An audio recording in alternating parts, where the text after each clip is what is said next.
Are you looking to take your personal finances to the next level? Well, you're in the right place. Welcome to the Monday Money Tip Podcast, presented by I Was Broke, Now I'm Not, with your host, Joseph Sangle. Well, welcome to the Monday Money Tip Podcast, presented by I Was Broke, Now I'm Not. My name is Joseph Sangle, and I'm joined, as always, by my co-host, Megan Hibbard. Are you fired up for this Monday? I am. Happy Monday. Happy Monday. Ready to record a podcast episode to help you in your money journey. We like to have this every single week with a right now relevant tip, something you can do right now this week to help you advance in your money journey so you can live a fully funded life. We are on episode number 169. That's 169 of these episodes. And we're releasing this on September 27th, if you can believe that.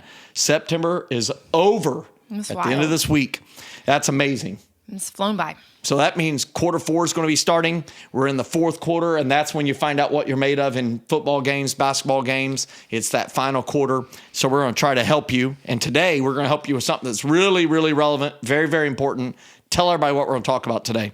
Yes. So today we're going to talk about how to fix your bad credit score. So our question is, any tips on improving my credit score? So maybe you have a good credit score and you want to fix it, but maybe you have a bad credit score and you're trying to figure out ways to turn that around. This is the episode for you. Yeah, absolutely. And it's very interesting, when you think about credit scores, a lot of people, they don't really understand what a credit score is. They don't understand how it's calculated. They don't understand how to fix it when they have a bad one. And a lot of times people, their friends all have bad credit too. So they just really don't really know. And so today, if you have excellent credit, we're going to explain why that is, or why it's calculated that way. And if you have bad credit, we're going to explain why that is, and then give you some practical tips so that you can fix that. As part of this episode, we are now going to go to my favorite part of the podcast. You know what that is. Let's go. Now it's time to get caught up with our current money events. The Monday Money Tip Podcast is sponsored by the Fully Funded Life Membership Program. The Fully Funded Life Membership Program provides all you need to begin winning with money and live a fully funded life. Fully Funded Life includes 4 key components: courses, challenges, coaching, and community. Courses provide financial education. Challenges help you make massive progress in a specific money skill. Coaching is provided by the Fully Funded Life Certified Coaches through open office hours held multiple times each month. All of the courses, challenges, and coaching results in an outstanding community that help equip, motivate, and encourage you to take your next financial steps toward your fully funded life. Fully Funded Life, courses, challenges, coaching, community. All that's missing is you. Learn more and receive a special offer for Monday Money Tip listeners today at fullyfunded.life/MMT. That's www.fullyfunded.life/MMT. Okay, so today we're going to talk about the U.S. debt clock. And I think it's awesome to be able to talk about this from time to time for our current money events section. Are you excited about that? Yes. And I'm going to pull it up on my phone here. We're actually going to pull it up on the screen so that you can see the real-time national debt clock. Now, this national debt clock says that we have national debt of $28.76 trillion with a TRI. Isn't that amazing? It's a lot of money. I never thought of this. Trillion has the word try in it. Did you know that? So it's 3. So that's why billion has its 2, and then million means 1. So billions 2, trillion 3. I don't know why it does that. So quadrillion is the next level of measure. Did you know that? So 4. But it's trillion dollars, $28.76 trillion. And if you figure that out per citizen of the United States, so this is man, woman, and child. So Logan is a citizen of the United States. My 3 children are citizens of the United States. So if you divided it equally amongst every man, woman, and child citizens, $86,471. It's a lot. Per person. So you may be saying, I'm debt free. Well, congratulations. Your share of this debt is $86,471. Now, is Logan paying taxes? No. No. Now, my oldest daughter is paying taxes now. She has a JOB, but my other 2 are not. So the debt is actually paid for by taxpayers. So the debt per taxpayer is $228,660. So we have enough debt that every single taxpayer should get a nice house in most areas of the country, a very nice house. Instead, they just, congratulations, you have a pile of debt. Isn't that amazing? Yeah. And when I look at our debt, let's let you look at it here. We'll hold it up here. You see that? Is that going up or down, our national debt? Definitely going up. And so when I look at it, I'm going to show this to the camera here. It's going up. You can see it sitting there going up. Do you see that? I'm going to zoom in a little more. You see that? It's going up as we speak every second. In fact, I'm gonna say when we go up $1 million. You ready? Now. All right. As I talk here, we're already 100,000 more in debt, 200,000 more, 300,000 more, 400,000 more. Isn't that crazy? Now we're over $500,000 more in debt as a country. That's how fast. So if you said $1 million, we're at 0.8 million. Now we're at 900,000 and stop. We just cleared another million. So if you said, I'm going to do my part to reduce the debt, and you mailed out of the goodness of your heart $1 million to the government to reduce the national debt, it would have saved about 15 seconds of us going back into more debt. And so this is a big, big deal because there have been times that the debt has been declining. In fact, I remember in the 90s, we were talking about when our national debt would be gone. And wow, how far have we come? But I encourage you, when you look at the national debt clock, you can actually click on states and you can see what's happening with your state debt. So we're in the state of South Carolina. And if you look at the state of South Carolina's debt, it says that our debt, what's it doing? It's going down. It's going down. And I think it's interesting if you go to your state, you'll find out whether or not your state's debt is going up or down. It's very interesting. There's a correlation that states that have a balanced budget, their debt is going down. Yeah. Isn't that amazing? So I think it's interesting for us to pay attention to that. And it is important. It should be one of the things that guides your voting, because really, if you see the debt going up, it means we are indeed mortgaging the future for our children. We all want something improved, better. We want to leave the world, our nation, the economy better for our next generation. You do for your children. I want that for my children. We all want that for our children. And so one way is to include that in one of those things that is part of your matrix. It's not the only thing that you vote on, but it should be one of the things in the matrix of what you vote on. Anything you'd add to that? I think it's very telling when you look at that to see the numbers going up, or like for our state going down. It's very encouraging.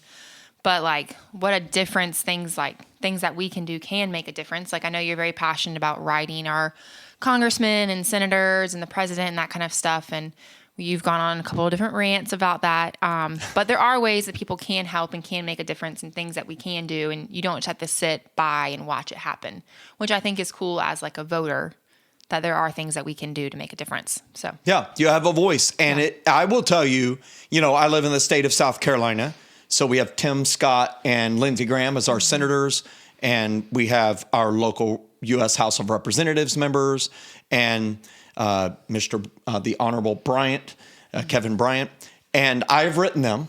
I've also written the leaders of them. So Nancy Pelosi, Mitch McConnell. At times you can write the president if you're passionate about it. And I will tell you, without fail, I have gotten a response. Now, I know it's not them. They have a staff for a reason. Right. And I promise you, Nancy Pelosi and Mitch McConnell have gotten lots of mail. I'm confident Tim Scott and Lindsey Graham, they're pretty prominent in the Senate, have gotten lots of emails and mail. But every one of them have always responded. Now, a lot of times it seems rather stock response, but at least they care enough to make sure somebody is responding. And it tells you that they're putting it in a box that says, this is for, this is against, this is for, this is against. And if you think about it, they are representatives. They are a representative government, and they do, in a lot of cases, what they were their constituents sent them there to do. And, they're not there always to do what they think is right. They're there to do what their constituents are saying they want. And so how do you make sure that your voice is heard? You have to express your voice. Yeah. And so I encourage you all to do that for your state and for the country. And so that's it for today's Current Money Events section. Dun, dun. All right. For our success story today, we have, we actually got a voicemail from Amber. And Amber started with I Was Broke, Now I'm Not back in 2017 by downloading our free tools. So if you haven't downloaded our free tools yet, make sure you check those out. You can I'll put a link in the show notes where you can just click it and it will go straight to those. Budgeting tools, debt tools, savings tools, our spectaculars, everything's right there for you. But so she started back in 2017, downloading our free tools. And after following the I Was Broke, Now I'm Not program, she called to say I'm debt free. So how exciting. Congratulations, Amber. That's right. And I understand we actually have a recording of that. So maybe we can include that in this podcast. If you hear that, that will come up here next. If we're able to pull that off, that means next level for us. So let's listen to that. Hi, this is Amber. I was calling because I followed the program and I'm debt-free! That's awesome. So, hey, Amber, congratulations. Thanks so much for calling us. We always encourage everyone to call us when they achieve something great in their financial journey, a milestone moment. You can call us at 864-332-4151. Leave us a message. Who knows? Maybe we might even answer the phone and you can yell, I just paid off my debt, or just go, woo, or talk about the fact you bought your first house, or whatever that big milestone moment is for you. Maybe you retired, and we would love to hear that too.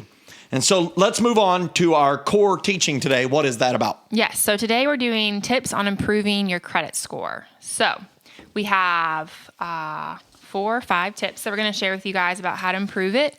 We'll talk through why you have a good credit score, maybe why you have a bad credit score. So yeah. So the first thing is to what? How do we improve our credit score? Yes. So number 1 is to know your current score. Right. You got to know what your current credit score is. And now this is available for free from many credit card providers. Now, these credit scores are kind of really close ones. They're not exactly a FICO score or Beacon score, so to speak, but they're really, really close. And they're really good measures. And a really close one is available from Credit Sesame and from Credit Karma. Those are 2 of them. Another way to get them is from your credit card providers. You've seen Discover Card advertise this, but Citi has it as well. I know that many of these credit card providers provide free access to your credit score. I don't know if you've noticed that. Yeah. I mean, I think you see commercials about it where they talk about they're providing your credit score and that kind of stuff. And I think that's definitely a cool feature that they've added. And I think as more and more do it, more and more will add it as a feature because it is it's things that people want to know. They can find it somewhere else, but to be able to have that as a perk for your credit card company is a really big deal. So, and knowing that the credit card and the utilization of that credit card has a profound impact, both good or bad, on your credit score, it makes sense for them to do that. Yeah. And so that's excellent. So knowing your current credit score, you can improve it if you don't know what it is. So I always say what gets measured gets addressed. So being able to see it, that's my engineering coming out of me, my engineer. What gets measured gets addressed. So what gets addressed? Your kids get measured on their grades at school.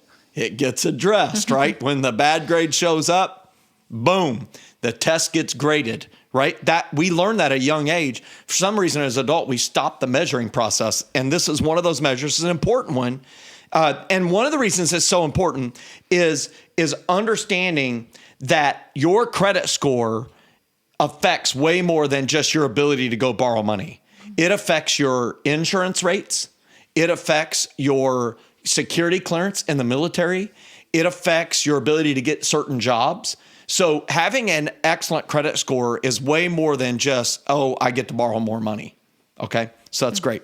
Okay. So tell them number 2 on improving our credit score. After we know our current credit score, what's next? Yes. So number 2 is understand how credit scores are calculated. Right. And so understanding how credit scores are calculated is really important. And really there's about 6 things. There's a 7th one that we're going to throw in there that can affect it. But there's 6 things. And then we're going to tell you what percent this affects it. And so it's the amount of credit available. So really, you got to understand that a credit score is really nothing more than a debt management score, right? It has nothing to do with how much money is in your bank account, your savings account, how good looking you are or bad looking you are, who you're married to. It has to do with your ability to utilize credit. So a better name for a credit score is a credit management or credit utilization or a debt management score. And an amount of credit available, if you think about it, you have credit limits on credit cards. So, a credit card may have $500. When you're a college student, it might be $25,000 as you become a better manager of credit. And that amount of credit available is 30% of your score. 30% of it. Yeah. And then the next thing is how much of that credit you've actually utilized. So that's called credit utilization, right? So of that available credit, which is 30%, what percent of it have you utilized? So if you have a $25,000 credit limit and you borrowed $24,000 of it, that is almost 100% credit utilization. That will drag down your score. If you've used $1,000 of it, that's like 4% of it. It will make your score go up. Okay. Of course, if it's paid off every month, it makes it go really up. That's 30% of your score. The next one is the length of your credit relationships. So how long you've had this credit relationship, how long you've had the credit card, how long you've been paying on that mortgage, how long you've been paying off that car. So what is the longest credit relationship you think you have right now?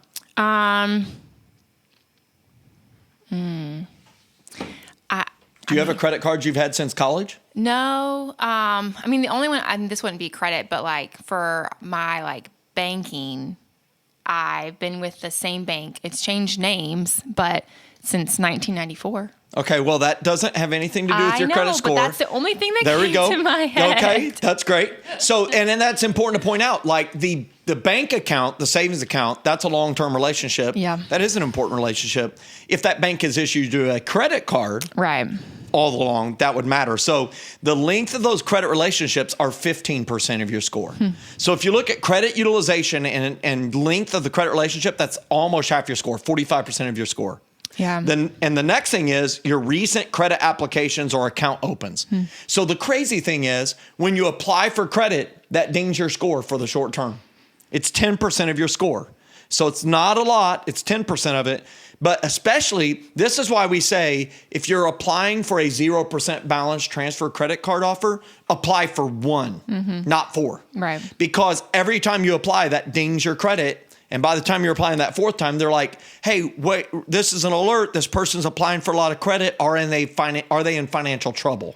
Yeah. I worked at Banana Republic for a while when I was right out of college doing an internship. And that was some fancy clothing. Yes. But one of the things they really want you to push is their credit cards. Oh, yeah. And so, you can save this much today if you apply for the Banana Republic credit card. And, they give you perks for the most person that sold the most credit cards that month or whatever. But I always felt so bad about it because the people that are usually applying for it in that day are the ones that don't need to be applying for it. Right. The ones that they probably have gone to multiple stores that day and they probably applied for all the credit cards because I worked at an outlet. And so there was lots of stores, it wasn't just the one, and so it always I had an internal conflict I was I never wanted to offer it to people because I knew that it dinged their credit. I think that is the case for any employee that's part of their job. Yeah. I mean, it happens on airlines now. There's not an American Airlines flight that I go on that they don't offer their latest credit card with amazing deals. And I've done it twice. Yeah. And I still have zero balance and I've gotten a whole bunch of points. Yeah. So it's worked out for me. But I bet you the vast majority have had trouble with that. And so that's really important. So recent credit applications account opens. The next one is types of credit. So that's 10% of your score. So when I say types of credit, there's installment credit. That's where you're paying a payment and you're paying something off, a car, a mortgage. And once you paid it down, you can't go get that amount of credit back without getting approval. Does that make sense? Like if you owed $17,000 on this car, now you own $16,500. You can't go borrow that $500 back to get to $17,000 without somebody saying yes. But if it's a credit card that you owed $17,000 on, Lord help you, and you paid off $500 to $16,500, you can go get the $500 again without anybody saying yes. So that's revolving credit. So that type of credit debt is revolving. You can keep getting that debt again. As you pay it off, you can go get it again without any further approvals. And that's 10% of your score. And then here's the biggest one of all, payment timeliness. This should not be surprising, but if you don't pay your bills on time, that's going to ding your score the most. It's 35%. And then the last one is outstanding judgments. So if you have an outstanding judgment, like a debt that you did not repay, and they have reported it to your credit score, like a cell phone that you canceled the contract, didn't satisfy the financial commitment, or it is some medical bill that you did not pay and now it's been reported to your credit, that's going to affect your credit score. It's going to be an account reporting in non-payment, and that's payment timeliness. That's a big deal. Okay? So it's those things, the amount of credit available and the utilization of it, the length of the credit relationships, recent credit applications and opens, the types of credit, installment versus revolving, and payment timeliness, and any outstanding judgments. So once you know how the credit scores are calculated, well, then you have to identify what is hurting your credit score. So how do you do that? Yep. So you can utilize annualcreditreport.com. And on this, you can download the free credit reports. So they're not your scores, but they're reports. And you can do that from TransUnion, Experian, and Equifax, which is the big three credit reporting agencies. Right. And, Megan just said, not your scores. They're going to try to sell you your score. So like $6, you can get your score right now. Just say, I decline. But this is a free website. Say that website again. Annualcreditreport.com. Now that annualcreditreport.com, annualcreditreport.com, is going to be listed in the show notes, and on YouTube we'll have it listed below there, because this is a free website mandated by the federal government that said if decisions are being made about you regarding your credit, then you as the human should have free, fair, and unfettered access to your credit report. Not your credit score, but your report. And so the reminder here is when you get your report from TransUnion, Experian, and Equifax, it will say items negatively impacting your credit. It will literally call it out. Items in good standing, items negatively affecting it. And here's the friendly reminder. Give them the friendly reminder, Megan. Yes. So make sure to have your spouse do this too. So Right. that because maybe you're applying for a mortgage and you don't know that your spouse has something that they have negative against them, and that could affect both of you. They may not know it, in full fairness. Know it, yeah. And so that could be a big factor. So doing this before you do things like applying, maybe you're buying a house, or you're thinking about buying a house, or buying a car, or there's different things like that, like big items that you're maybe thinking about that your credit score could affect. Yeah. So I encourage you to do this once a year. Pull up your credit report, even if you think everything is excellent, because you never know when there's an error. They say 80% of credit scores or credit reports have an error in them. So make sure you check it. Do this for your spouse also once a year. Just put it on your Google Calendar and make sure you do that. So let's do some quick question and answer, some Q&A, okay? Yep. So ask some questions. I'll try to answer them. All right. Number one, if you close a credit card account that you have had for 10 years, will it have a positive or negative impact on your credit score? Okay, so if you close a credit card account that you've had for 10 years, a decade, will have a positive or negative impact on your credit score. I'm going to let them listen. They're driving. I'm going to let them answer. Is it positive or negative? That's right. It will have a substantial short-term effect to the negative. It'll be a short-term effect, okay? It is 15% of your score, and when you cancel that long-term relationship, it's going to affect it negatively for a little while. Yep. Okay? All right. Number two, if you pay off your house, will you have a positive or negative impact on your credit score? So if you pay off your house, a lot of times you paid on it for 20, 30 years and it's paid off finally. Will it have a positive or negative impact on your credit score? I'm letting them listen. Okay, what do you guys think? Well, it should have very little effect. Wah, wah. I actually did some research on this. They understand that this one, if you've paid on that on a long time and you satisfied it, that's a big deal. So they don't let it, even though it's been a long-term thing, they don't let it have an impact that it could have for others. I feel like it should have a positive impact. Yeah, it should in my have a opinion. positive. All right, number 3, if you consistently pay your credit card and car payments late, will it have a positive or negative impact on your credit score? Yeah, so if you pay your bills late, is it going to be positive or negative? Well, they all know. Yeah. It's a massive,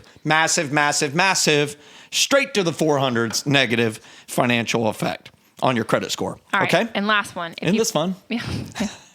If you pay off a credit card balance but keep the account open, will you have a positive or negative impact on your credit score? Okay, so if you think about this, if you pay off the credit card balance but keep the account open, will it have a positive or negative impact on your credit score? Well, this is credit utilization, right?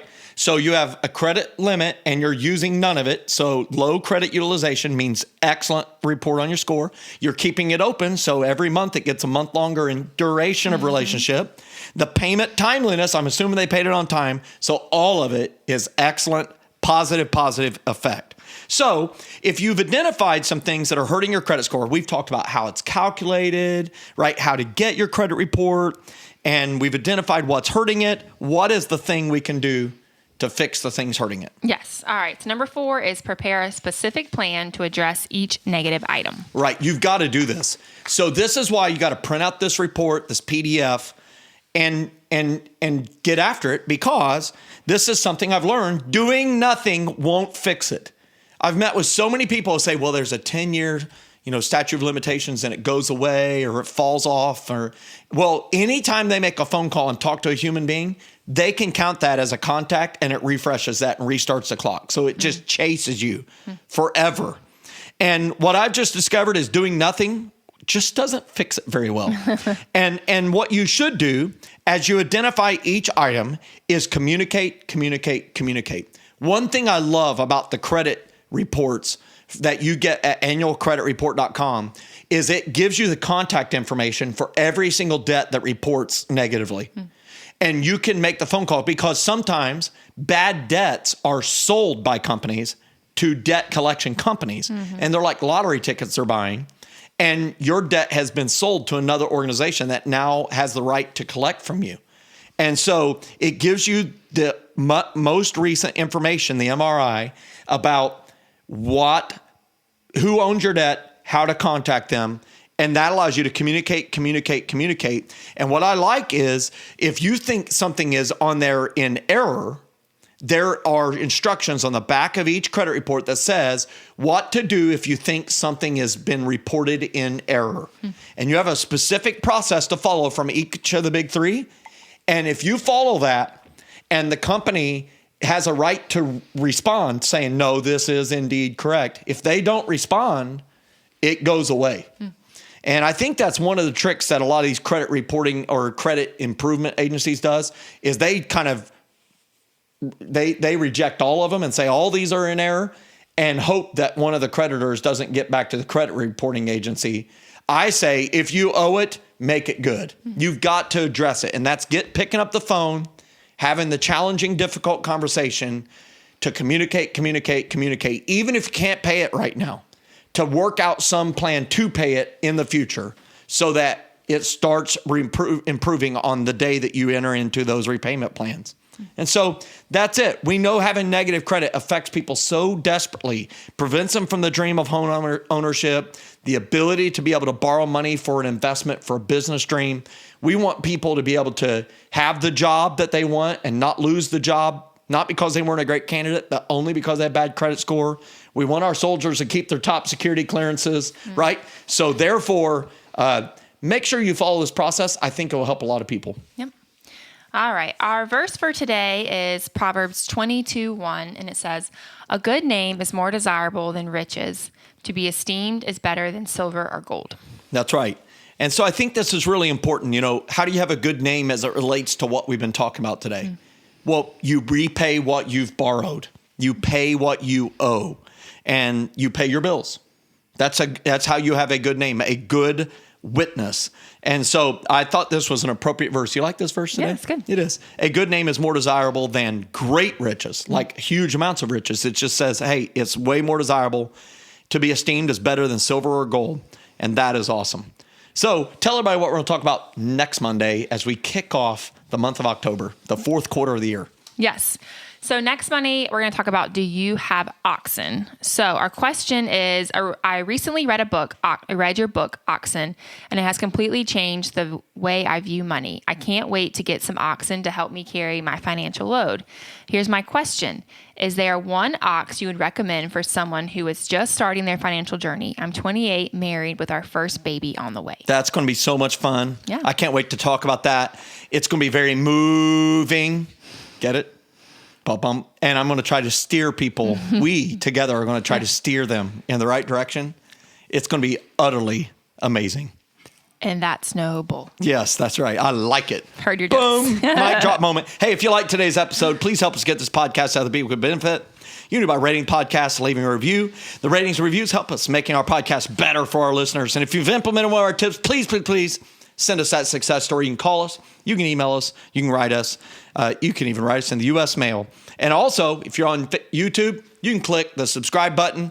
Click the little bell. You'll be reminded every single Monday when a new episode goes live. So, hey, until next time, go to annualcreditreport.com today. Get your credit reports. Get addressing of those negative things. Hope you find nothing that's negative and be about your business of living a fully funded life. Have a great week, everybody. Thanks so much for listening to this episode of the Monday Money Tip Podcast, presented by I Was Broke, Now I'm Not. If you enjoyed today's episode, please leave a review and subscribe. And for more great content and to stay up to date, visit iwbnin.com. We'll catch you next time.